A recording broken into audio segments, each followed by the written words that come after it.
Time for Buckeys. I did not know they had Buckeys in Alabama. I thought it was a Texas only thing. This does look fairly new though. I do not remember this being here when we drove through a little over 2 years ago. So I'm gonna go ahead and gas up, and I'm gonna go in and get some breakfast. And Tara absolutely loves Buckeys, so I'm going to, I don't know, get her a hat or a sticker or something like that. So let's do it.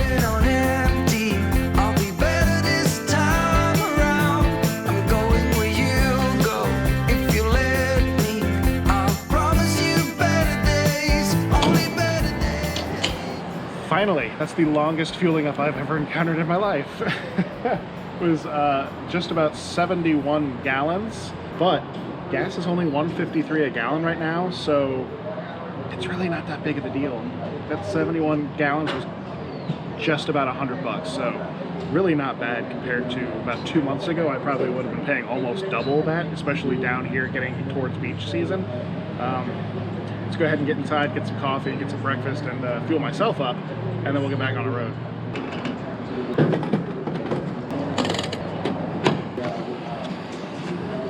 You ever been to a Buckeys? It's like a convenience store, a Wawa, a 7-Eleven. They have the cleanest bathrooms of a gas station I've ever encountered in my life. And that's not including the like 100 pumps outside with tons of room. So let's, oh, it smells good over here. Find some food. Got some coffee, got some food. Probably got too much food, but gosh, it smelled good. Also got Tara some stickers, because Tara absolutely loves Buckeys, and she's gonna be super jealous that I was here. And she's not gonna get to come down to one for a couple months. We'll come back down through Texas once we leave Colorado. I don't know why she loves this place as much as I do. Look at all these pumps. Look at this, and there's 2 of these islands. I mean, this place is amazing. It's so easy to get in and out of here. I can't imagine if this place ever fills up, but it's just super easy to navigate. It's great with RVs. Huge fan. I'm gonna try and hit everyone that I go by in Texas just to stay topped off. So I'm gonna hop in the RV and get back on the road.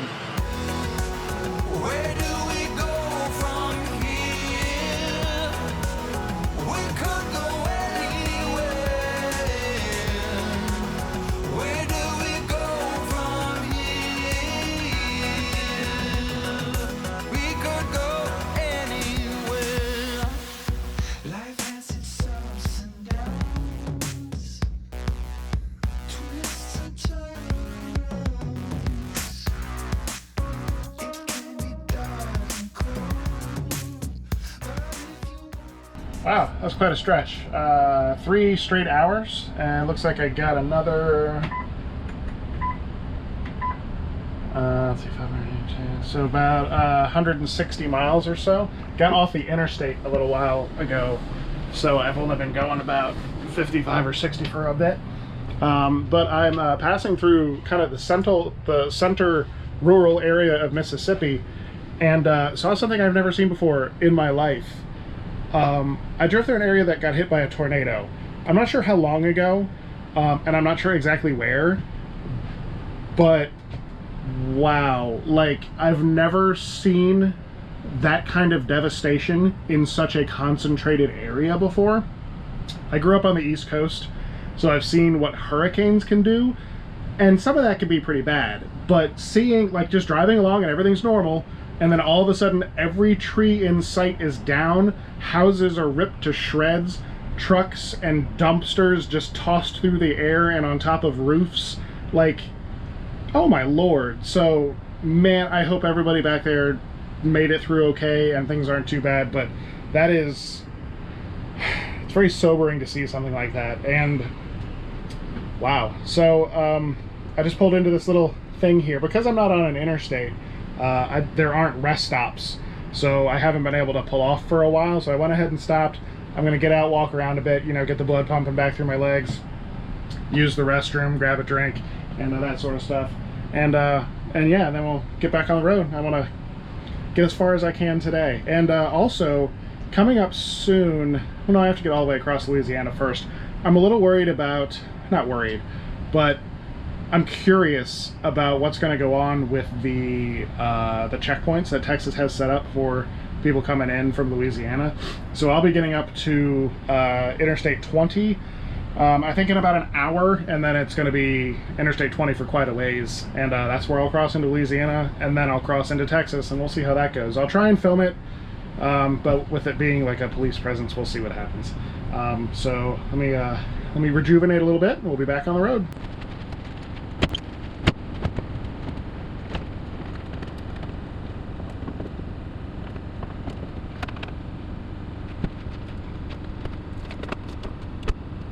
Boy, I got some things banging around. The sliding door in the bedroom, it looks like one of the little brackets that keeps half of the door on track broke or pulled out of the wood. So I'm not sure what to do about that while I'm on the road. And also, as I was pulling in here, it got a little bumpy coming down into this little parking lot, and I saw the refrigerator door swing open and then slam shut as I went twisting over a bump. Because it is a residential fridge, but it doesn't have any like added little locks or anything, I might have to just put a like a child lock on it, you know, to keep the handles together, that if it opens, it'll at least open just a little bit and pop right back closed. This thing has been moving just a little bit. So I got my drink. I'm gonna call Erin and chat with her while I walk around outside, and then we'll get back to driving. Say hi to the people. There you go. Hi to the people. Hi, you haven't been on any episodes for a while. Well, you left me, so yeah. you can't be on any. No. Are you excited to see the rig? Yes, when will you be home? Like 10 minutes. From central Mississippi to Colorado in 10 minutes. Sure. Yeah. Make your call loud and clear. I will listen patiently. How are you to know? How are you to know? It's all the things you do, and all the things I don't. So I've run into a bit of a problem. There are going to be heavy storms up here. I'm about an hour away from Shreveport, so about 100 miles from Texas, and they're going to be really heavy storms. And I went to wipe off my windshield because it's covered in bugs, and one of the wipers just fell off. Not the whole arm, but just the wiper itself, you know, the replaceable part. So I took the next exit because it hadn't started raining yet. I was just getting the windshield clear for when it started. Took the next exit. There was a Walmart. Went ahead and pulled into the Walmart and went and, you know, took the broken wiper in. And of course they don't have anything that fits. Well, they didn't have anything as long, so I went ahead and bought the longest one possible just so I'd have something on the wiper arm, so I wouldn't have metal scraping on the windshield. And come back out to the rig, and not only are the wipers on this RV longer than anything Walmart has, they're also thicker. Like the arm is wider than any of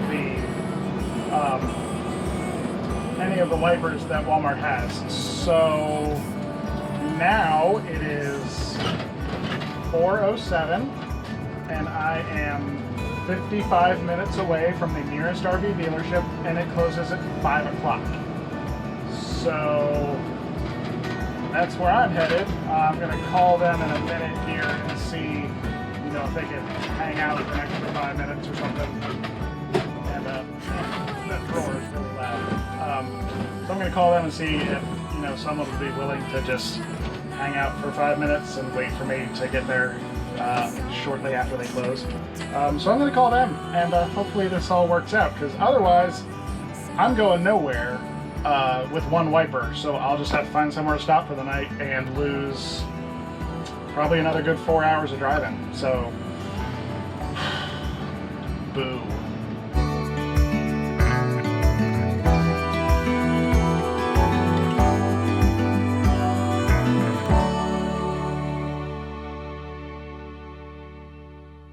Alrighty, so a quick update. I couldn't really say it while I was driving because it was just way too loud. These roads here are pretty rough, so it's pretty loud in here when I'm banging across these highways up here in Louisiana.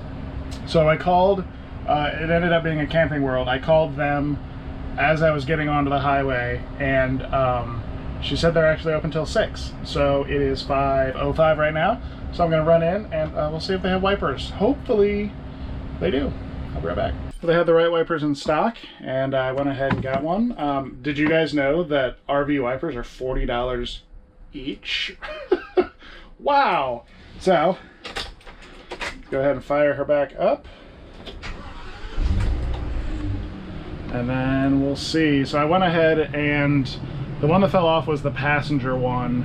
So I went ahead and put the new one on the driver's side and moved the driver's side one to the passenger side. So figure if I'm going to be driving through storms, I'd like to have the nice, fresh, new wiper.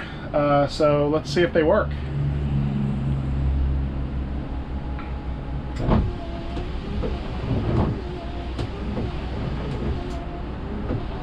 Well, they're not falling off.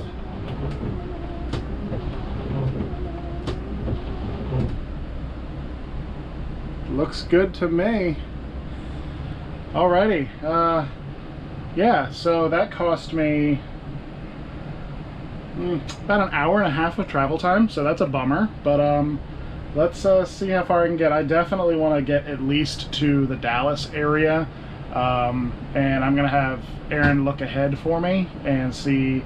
I don't need a campground tonight, so I'm gonna have Aaron look ahead and see if there are any Walmarts that allow overnight parking, or Cabela's, or maybe Camping Worlds there do. Because I remember when we were driving up along the north, the Camping World in Buffalo in New York actually allowed overnight camping, and they had electrical and water hookups, and it was completely free. You just kind of showed up as first come first serve, so that was pretty cool. So we'll see if there's something like that maybe around Dallas or Fort Worth. I want to at least get to there tonight, and then if I get an early start tomorrow with no issues, I could possibly make it home a little after dark, but more likely than not I'll probably stop somewhere around Amarillo, and then the drive home will be just an easy 300 or 400 miles. So total, I have done 845 miles. So from Ocala, Florida to I am just outside of Shreveport in Louisiana. So 845 miles. And I'm still working on that same tank of gas from Buckeys this morning, so I've gone another 420 miles on that tank. So, and I'm not even close to empty. I got about another 100 miles in that tank. So I'm going to go ahead and get back on the road. We'll see what this Texas checkpoint is like when I roll into there from Louisiana. I'll try and film during that. And otherwise, let's go to Texas. Are you running? Where are you going? We used to be so golden. We could go all night. We could go. Okay, looks like we're coming up on the screening station in about a mile. I know it's still kind of loud in here. That'd be signs for the last 8 miles or so saying passenger vehicles right lane, commercial vehicles left lane. See some police lights up here.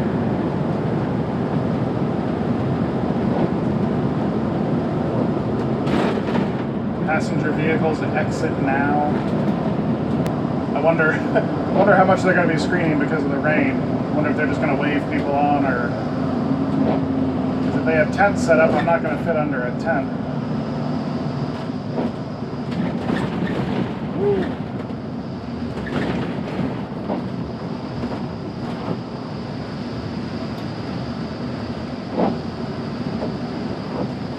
Okay, so it looks like they're using one of the actual exits. I thought that they would just use like the rest area or something.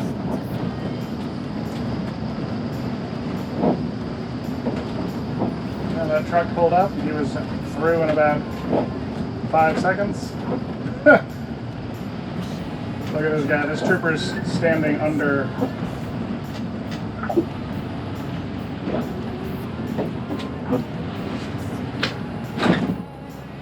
Standing under his tailgate just to stay out of the rain.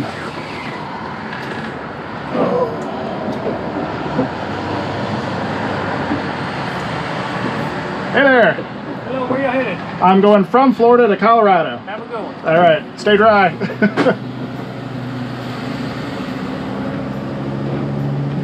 Well, that was easy.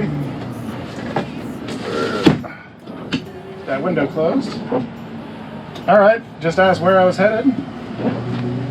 Told him I was going from Florida to Colorado and he said, keep going. So, that was easy. All right, let's get back on the road. Are you running?